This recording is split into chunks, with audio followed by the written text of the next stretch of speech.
Scenario: you work in a hotel finance department and discover that your close friend, who is also your coworker, has been taking small amount from the cash register to pay for her family emergency. Management has not yet noticed. You are torn between reporting them honestly and protecting them loyalty. Moral dilemma. Should you report your wrongdoing of your friend who is your coworker, or you just let the situation be as if nothing happened? For ethical question 1, what takes priority in this situation, honesty and integrity, or loyalty and compassion? My answer: honesty and integrity should take priority because they uphold universal moral principle and ensure long-term trust, while loyalty and compassion can sometimes excuse wrongdoing. Ethical reasoning. First, integrity builds trust. Without honesty, relationship and communities collapse. Integrity creates fairness, transparency, and accountability, which benefits everyone in the long run. Trust may hurt in the short term, but dishonesty destroys in the long run. Second, loyalty without integrity can be harmful. Blind loyalty may protect someone in the moment, but it often enables mistakes, corruption, or injustice. To continue, real compassion means guiding others toward what is right, not cover up their wrongs. While loyalty and compassion are important, honesty and integrity must come first because they ensure justice, fairness, and lasting trust. Loyalty becomes meaningful only when it is grounded in the truth and integrity. Now for ethical question number 2. Should I report my friend's wrongdoing at work, even if it might damage our relationship? My answer would be yes. Yes, you should report your friend's wrongdoing because integrity and responsibility take priority over personal loyalty when workplace trust and fairness are at stake. For the second ethical reasoning, we have the workplace relationship.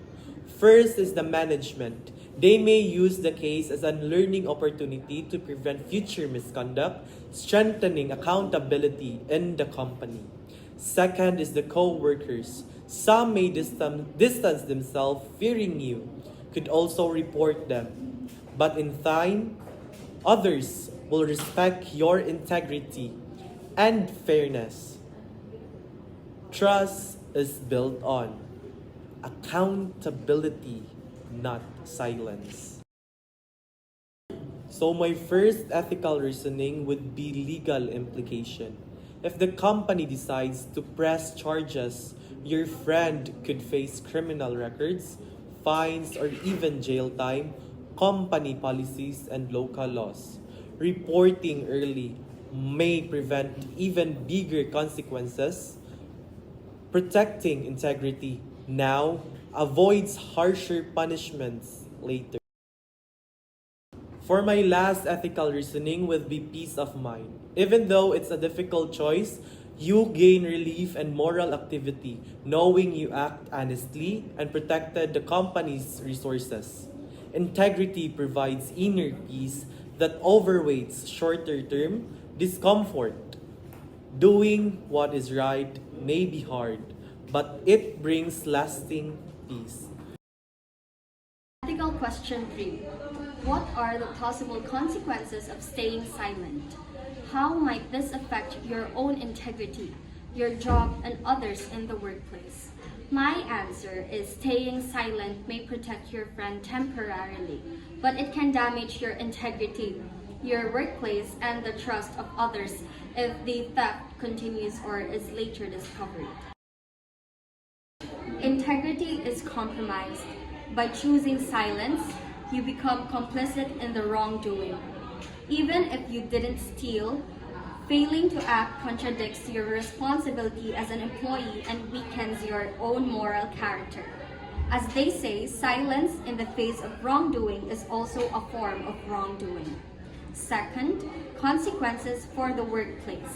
If the theft is discovered later, not only your friend but also you could face consequences for knowing and not reporting.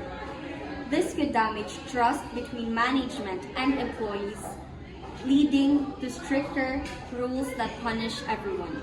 Third, the utilitarian perspective, the greater good.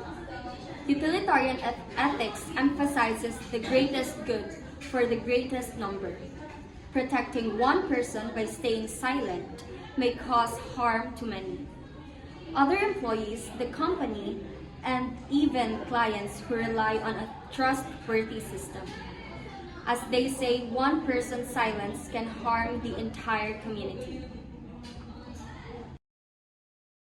To conclude, silence may feel compassionate, but it ultimately causes greater harm to your integrity and to the workplace. Speaking up is difficult, but it protects trust, fairness, and the well-being of the larger community. For our proposed moral solution, you decide to uphold honesty and integrity while still showing compassion to your friend. Steps you can take: privately talk to your friend about the wrongdoing and give them the chance to admit it. Second, encourage them to return the money and explain their situation to management. Third, if they refuse, report the case yourself to protect integrity, fairness, and the workplace. Lastly, suggest to management that the company provides support programs, for example, emergency financial aid, to prevent similar issues in the future. Why this is morally right action. First is protecting integrity and trust. Honesty ensures fairness and prevents greater harm. Trust in the workplace depends on accountability, not silence. Second is balancing compassion with responsibility. Giving your friend a chance to self-report shows loyalty and compassion, but without compromising moral duty. Lastly, promoting the greater good reporting protects the company, your coworkers, and yourself from future risks while setting a moral standard that benefits all. So for our ethical dilemma number 2, entitled Be the Change, Leading by Example in a Broken Waste System. In a small barangay in Toledo City, a community initiative is launched to improve waste segregation. Households are asked to separate biodegradable, recyclable, and residual waste, following the local ordinance. However, many residents ignore the policy, and trash collectors still mix everything together when picking up waste, even though they're not supposed to. A high school student named Ella notices this and feels that sorting her family's trash is pointless if the garbage truck still combines everything. Her parents say, "Why should we segregate? We're just wasting our time." Ella is torn. She knows it's the right thing to do, but is it still worth doing when the system itself is flawed? Moral dilemma. Should Ella continue segregating their waste at home even though the barangay doesn't enforce the rule properly and the garbage collector makes it anyway? For this dilemma, we have explored 3 ethical questions. First is, should Ella continue to segregate their waste at home even though the garbage collectors and their barangay mix it all together anyway? Second, can one small action influence a larger broken system, like waste segregation in a barangay that doesn't enforce the rules properly? Third one, should they wait for the system to change before they act, or should they lead by example even when others aren't doing their parts? Ethical questions 1. Should I continue to segregate my waste at home even though the garbage collectors in my city mix it all together anyway? Answer: yes. You should continue segregating your waste even if the current waste collection system in your barangay is flawed. Ethical reasoning. First, personal responsibility still matters. Even if others don't do their part, your actions reflect your values. Segregating waste is an act of environmental stewardship and integrity. It sets an example for your family, neighbors, and future generations. We are responsible for our own actions, not the system's flaws. Second, do what's right no matter what. Philosopher Immanuel Kant argued that we must act in a way that we would want everyone else to act. If we stop segregating just because others don't, we contribute to the problem. But if we act morally, we uphold the standard even when it's inconvenient. Third and last, you might influence change. When one person consistently does the right thing, others notice. You might encourage your city, officials, or neighbors to take the rules more seriously. Change often starts with a single action. And the conclusion, even if the system is broken, your choice to segregate your waste is still morally right, environmentally responsible, and may be the first step in creating a better system. True change begins with individuals who are brave enough to act ethically no matter what others do. So for our ethical question number 2, can one small action influence a larger broken system, like waste segregation in a city that doesn't enforce the rules properly? Yes, one small action can influence a broken system, especially when it's repeated with purpose and integrity. And for our ethical reasoning, number 1, change often begins with one person. Throughout history, many large shifts started with a single individual who chose to act differently even when the system seemed hopeless. In the context of waste segregation, one person's commitment can challenge the norm and inspire change. Number 2, universalize good actions. Kant's philosophy says we must act in ways we would want everyone else to act. If everyone gave up because the system is flawed, nothing would improve. But if one person shows moral consistency, they model what should happen in an ideal system. And for number 3, small acts multiply. One household segregating waste might influence neighbors, schools, or even barangay policy. Small actions are often seen and copied. People feel more motivated to act when they see others doing the right thing. And so for our conclusion, yes, small moral actions can absolutely influence a broken system, especially when they are consistent, visible, and tied to values. Doing the right thing may not fix everything at once, but it challenges the status quo and creates space for change to begin. Ethical question number 3. Should they wait for the system to change before they act, or should they lead by example even when others aren't doing their part? Well, if you are going to ask me myself, we should all lead by example, even if the system hasn't changed yet. Real change often starts from individuals who choose to do the right thing despite their surroundings. So for our ethical reasoning, first is we have waiting allows injustice and harm to continue. If everyone waits for the system to improve, nothing happens. Waste continues to pile up, pollution spreads, and bad habits remains. Action is what drives change, not waiting. This ethical reasoning also reminds me of the movie Dolores, which says not unless someone likes you, cares a whole awful lot, nothing is going to get better. It's not. Ethical reasoning number 2. Morality isn't conditional. Kant argues that moral action shouldn't depend on what others are doing. If something is right, like proper waste segregation, you do it, no matter what the system is like. Your behavior should reflect your values, not the system's failures. Don't wait, lead. Waiting for the system to improve gives power to inaction. Leading by example gives power to change.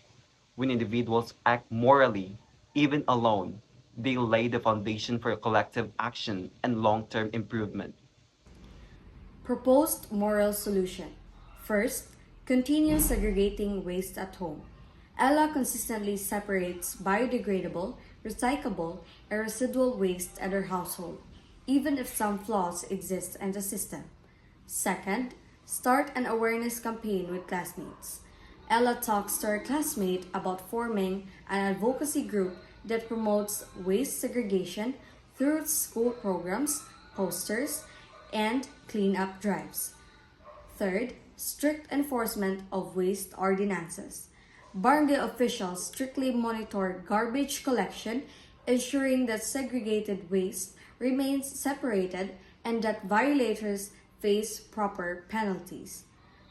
And lastly, provide adequate waste facilities and education.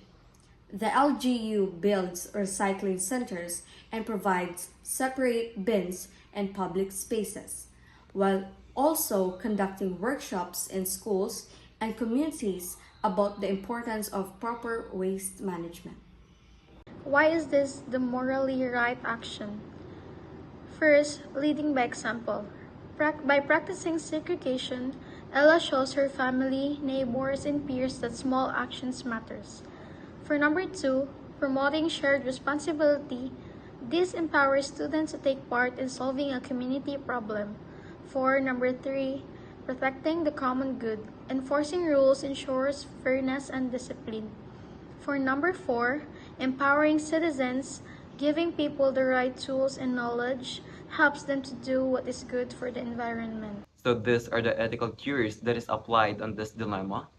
First is we have the utilitarian theory. Second is we have the deontology theory.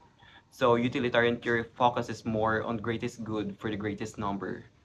Even if segregation seems useless now, consistent effort can reduce long-term environmental damage and benefit future generations. Deontology focuses more on following the rules and moral duties regardless of outcome. Ella has a duty to obey the ordinance and practice proper segregation because it's the right thing to do, regardless of others' action.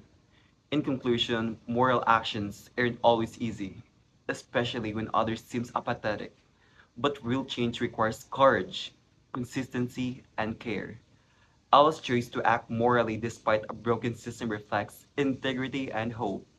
And in the long run, that can spark community-wide awareness and policy improvement. Before I end this presentation, I would like to say that for us to be able to take good care of our nature, especially our Mother Earth, we should all have the quality of understanding. It is really important that we understand how our actions can affect our nature that could lead into a climate change. And at this time around, it is also really important that we understand that it's never too late to give back to our Mother Earth, to save and preserve our Mother Earth by simply segregating our waste properly, throwing our waste properly. With that small action of ours, it could truly make a significant change in this world. After all, we are a human being living on this earth, and we are all responsible of our actions. So let's all be part of the solution and not the pollution. Together, let's make our Mother Earth not just a nice place, but a best place to live in.